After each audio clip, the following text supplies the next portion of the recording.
We're going to have a look today at Aboriginal art and painting, which actually dates back 60,000 years, making it one of the oldest art traditions in the world.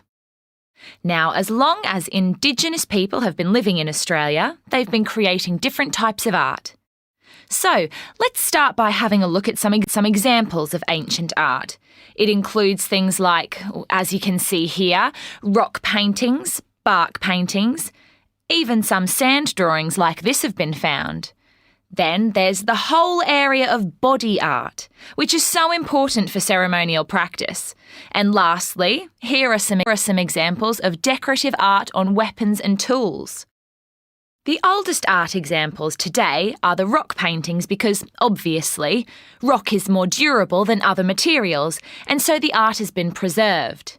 In fact, most of this work is inside caves, largely because there it hasn't been destroyed by the weather, while the paintings on outside rock surfaces have often been washed away over the years.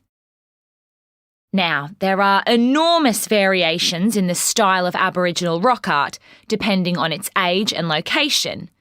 Dot paintings are one of the best-known visual art forms of Aboriginal culture, in which a surface is covered in small dots to reveal symbols. Typical ones include arrows like this. Here's a waterhole, and these are animal tracks. You get to see both the abstract dot paintings and more naturalistic art. You get both in rock art of various ages. As the ancient Aborigines didn't have a written language, the key purpose of much of this rock art was storytelling, which has had a great significance for younger generations. Let's move on to look at the materials. Whatever they were painting, traditionally Aboriginal people all over Australia used pigment, such as ochre, to make paint. Ochre's very finely textured natural rock, and they used this because ochre is plentiful across most of Australia. It's coloured by iron oxide, which is the mineral that makes a lot of Australian outback soil, in places such as Ayers Rock, what is known as Uluru Red. Uluru being the Aboriginal name for Ayers Rock. However, depending on the exact conditions under which it formed, the shade can be anything from yellow to orange, red, purple or dark brown. Today, ochre occurs in many archaeological sites, and archaeologists at one site have discovered what appears to be an artist's palette of ochres dating back 18,000 years. Preparing the ochre paints was time-consuming work. First, the appropriate rocks had to be found and collected. Then the rock had to be broken up and ground into a powder, and that had to be mixed with some sort of fluid to bind it into paint.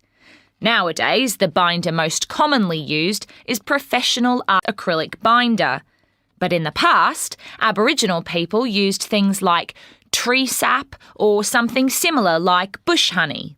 Other fluids must also have been used, but wouldn't have held paint on rock or a piece of bark for thousands of years, so sadly, those paintings would have been lost.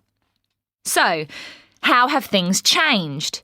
Well, modern Aboriginal is a mixture of the old and the new.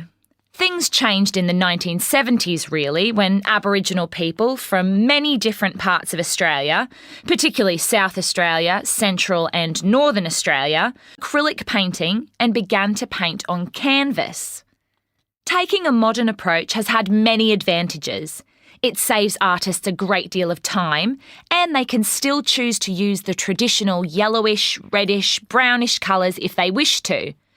But perhaps the most important fact is that, unlike bark and rock paintings, the modern paintings are easy to sell. In fact, painting on canvas has given Aboriginal people an opportunity to showcase their art to the world and keep their ancient culture alive. Modern Aboriginal art, particularly dot painting, has taken off and started selling on a big scale internationally. Aboriginal art can also be found on pottery and various musical instruments like didgeridoos and clapping sticks. Together, these have become some of the most popular souvenirs in Australia. Their artists, like other artists in the world, are now able to earn a living doing something they are passionate about.